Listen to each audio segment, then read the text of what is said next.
आप सबको मेरा प्रणाम और स्वागत है आपका विश्व शांति दर्शन के मंच पर। चैनल की उत्पत्ति का श्रेय जाता है विश्व शांति के उपासक विश्वधर्मी प्रोफेसर डॉक्टर विश्वनाथ दा कराड जी को। आप देख रहे हैं संत धारा के वीडियोस जो कि श्री जनार्दन राव द्वारा संकलित स्क्रिप्ट और उनके द्वारा कई स्रोतों से एकत्र किए गए संकलन के सर्वोत्तम ज्ञान पर आधारित है। आज सुनेंगे महाराष्ट्र की एक वारकरी महिला संत बहनाबाई या बहना या बाहिनी की कहानी।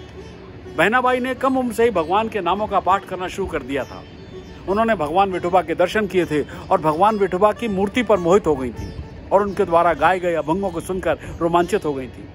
उन्होंने अपनी अचेत अवस्था में, जी हाँ, अपनी अचेत अवस्था में ज्ञान का अनुभव किया था और भगवान विट्ठल को देखा था। उन्होंने संत तुकाराम को भी देखा था। वो भगवान विट्ठल की भक्त बन गई थी। उनके पास एक दृष्टि थी जिसमें भगवान विठोबा और तुकाराम दोनों प्रकट हुए और बाद में उन्हें सिखाया मंत्र राम कृष्ण हरि। बहनाबाई का जन्म 1628 ईस्वी में औदेव कुलकर्णी और जानकी बाई के यहाँ बैरोला के पश्चिम में स्थित देवगांव नामक शहर में हुआ था, जो अपने नक्काशीदार मंदिरों के लिए प्रसिद्ध है। उनके पिता औदेव कुलकर्णी एक यजुर्वेदी ब्राह्मण थे जो पुजारी वर्ग और गांव के मुंशी से संबंधित थे। बहुत तपस्या के बाद बहनाबाई का जन्म एक निसंतान दंपति के घर में हुआ था। बहनाबाई के जन्म के बाद उन्हें 2 पुत्रों की भी प्राप्ति हुई। बहनाबाई ने कम उम्र से ही भगवान के नामों का जाप करना शुरू कर दिया था। जब बहना 5 साल की थी तो उनकी शादी शिवपुर के एक बहुत ही विद्वान व्यापारी रत्नाकर पाठक से हुई, जो 30 साल का एक विदुर था। बहनाबाई की शादी के बाद उनके पिता पारिवारिक झगड़ों के कारण कर्ज में डूब गए और उन्हें कैद कर लिया गया। दामाद रत्नाकर ने उन्हें छुड़ाने में बहुत मदद की और फिर पूरा परिवार वहां से रहमतपुर चला गया। यद्यपि विवाहित वो अपने माता पिता के साथ तब तक रही जब तक वो प्रचलित प्रथा के अनुसार युवावस्था तक नहीं पहुंच गई। 2 साल तक वहां रहने के बाद उन्होंने अंततः कोल्हापुर में बसने का फैसला किया, जहां उन्हें छत के साथ बहराम भट्ट नामक एक विद्वान ब्राह्मण के बरामदे में आश्रय मिला। उन्होंने अपने बचपन का अधिकांश समय अपने परिवार के साथ महाराष्ट्र में विभिन्न स्थानों पर घूमते हुए बिताया। परिवार के लोग गोदावरी नदी के किनारे तीर्थयात्रियों के साथ घूमते रहे और अनाज की भीख मांगते थे, जैसा कि उन दोनों तीर्थयात्रियों के लिए प्रथा थी। 2 साल तक कोल्हापुर में रहने के बाद उन्होंने आखिरकार कोल्हापुर में स्थायी रूप से बसने का फैसला ही कर लिया। लेकिन वे जितने भी स्थानों पर गए उन सब में बहनाबाई को पंढरपुर बहुत पसंद आया। उन्होंने भगवान विठोबा के दर्शन किए थे और भगवान विठोबा की मूर्ति पर मोहित हो गई थी और तुकाराम द्वारा गाए गए अभंगों को सुनकर वो रोमांचित हो गई थी। एक बार बहनाबाई के पति को ब्राह्मण बहरम भट्ट ने एक गाय और एक बछड़ा उपहार में दिया। बहना ने गाय और बछड़े की देखभाल की। बछड़ा बहना को पसंद करता था और वो जहां भी जाती बछड़ा उनके पीछे पीछे चलता था। बहनाबाई को भगवान विठोबा के दर्शन हुए। कोल्हापुर में बहनाबाई ने भागवत पुराण के ग्रंथ से हरि कीर्तन गीत और किस्से सुने थे। बहनाबाई ने बछड़े के साथ एक आध्यात्मिक मुलाकात का उल्लेख भी किया है। बछड़ा वारकरी साहित्य में एक ऐसे व्यक्ति का प्रतीक है, जी हाँ, जिसने पिछले जन्म में यौगिक एकाग्रता की उच्चतम अवस्था प्राप्त की थी, लेकिन किसी दोष के कारण उसे बछड़े के रूप में जन्म लेने के लिए मजबूर होना पड़ा। उस समय कोल्हापुर में प्रसिद्ध कीर्तनकार जयराम स्वामी के कीर्तन चल रहे थे। बहना अपने परिवार के साथ उनके कीर्तन में शामिल हुई और हमेशा की तरह बछड़ा भी कीर्तन में उनके पीछे पीछे चला गया। जयराम स्वामी ने इस बात पर ध्यान दिया, गौर से देखा और बछड़े और बहना के बीच के बंधन की सराहना की।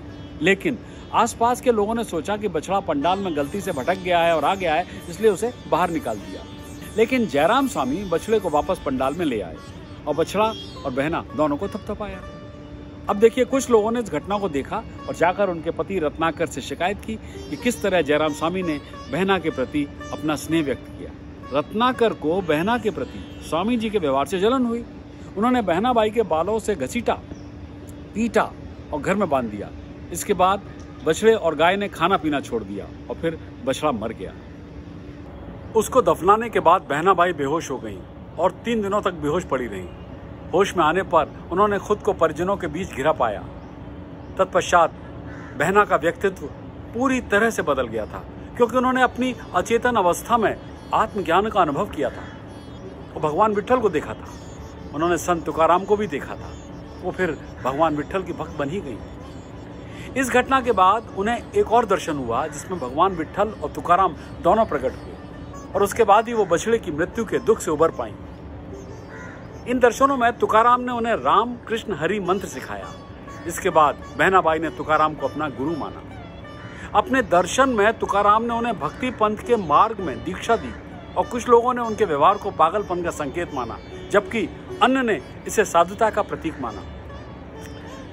बहनाबाई के पति ने उन्हें यह कहकर मना किया कि एक ब्राह्मण होने के नाते, चूंकि बहनाबाई एक ब्राह्मण थी, उन्हें निचली जाति के शूद्र तुकाराम की बात नहीं माननी चाहिए। लेकिन वो जिद पड़ी रही और उन्होंने तुकाराम को ही अपना गुरु मान लिया और तुकाराम के अभंग गाने में अपना समय बिताने लगी। कुछ समय बाद जयराम स्वामी ने रत्नाकर को बताया कि उनकी पत्नी बहना कोई साधारण महिला नहीं बल्कि एक संत थी और पूर्व जन्म में एक योगिनी थी और वो बहुत भाग्यशाली हैं जो बहना उन्हें पत्नी के रूप में मिली। उनकी प्रसिद्धि, उनके भक्तपूर्ण अभंग दूर दूर तक फैल गए। लेकिन रत्नाकर को उनकी आध्यात्मिक उन्नति से जलन होने लगी और उन्होंने बहनाबाई से संबंध विच्छेद करने का फैसला किया। यह सुनकर बहना ने अपनी आध्यात्मिक खोज को छोड़ने का निश्चय कर लिया। और आश्चर्य की बात यह है कि बहना का पति घर छोड़ने से पहले ही देखिए ना अचानक बीमार हो गया और वो बहुत पीड़ा में था। बहना ने दिन रात धैर्यपूर्वक अपने पति की सेवा की, जिससे रत्नाकर को अपनी गलतियों का एहसास हुआ, क्योंकि उसने न केवल एक इंसान बल्कि एक वास्तविक संत को भी अपशब्द कहे थे।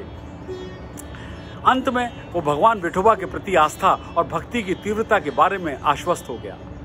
बहनाबाई को एक कर्तव्यपरायण पत्नी के जीवन में खुशी तो नहीं मिली और उन्होंने भक्ति पंथ की ओर रुख लिया, लेकिन उन्होंने अपने पति की सेवा में कोई कोताही नहीं बरती। उस समय बहनाबाई 3 माह की गर्भवती थी और बाद में फिर पूरा परिवार देहू चला गया। देहू में बहनाबाई ने एक बेटी को जन्म दिया जिसका नाम काशीबाई रखा गया। तुकाराम के गृह नगर देहू में उन्होंने तुकाराम को अपना सम्मान दिया, लेकिन तुकाराम को अपने गुरु के रूप में स्वीकार करने के कारण बहनाबाई को उत्पीड़न का शिकार होना पड़ा। चूंकि तुकाराम एक नीची जाति के थे, इसलिए उस गांव के रूढ़िवादी ब्राह्मणों समुदाय ने बहना के परिवार को बहिष्कृत कर दिया। देहू में वो बहुत उत्तेजित थी और उन्होंने एक बार आत्महत्या के बारे में भी बहुत सोचा। और फिर तुकाराम ने उन्हें स्वप्न में दर्शन दिए, वो प्रकट हुए और उन्हें आत्महत्या करने से रोका। उन्हें काव्य शक्तियों का आशीर्वाद दिया और भविष्यवाणी की कि उन्हें एक बेटी के अलावा एक योग पुत्र भी होगा। और फिर बहना ने अभंगों की रचना शुरू की, जिनमें से पहला भगवान विठोबा को समर्पित था। बाद में उनका विठोबा नाम का एक बेटा भी हुआ। वे गुरु तुकाराम के अभंगों को गाने में अपना समय बिताने लगी। तुकाराम के आशीर्वाद से उन्हें पूरी प्रेरणा मिली और उन्होंने आध्यात्मिक विषयों पर भी अभंगों की रचना शुरू कर दी। उन्होंने अपनी आत्मकथा में वर्तमान जन्म के बारे में नहीं बल्कि पिछले 12 जन्मों के बारे में भी वर्णन किया है। बहनाबाई एक संत बन गई और भगवान विठोबा के चरणों में धन्य हो गई। शंखनाद, शंख की गूंज कह रही है कि इस एपिसोड को यही देना होगा विराम। अगली बार सुनेंगे संत बहनाबाई की कहानी का अंतिम भाग।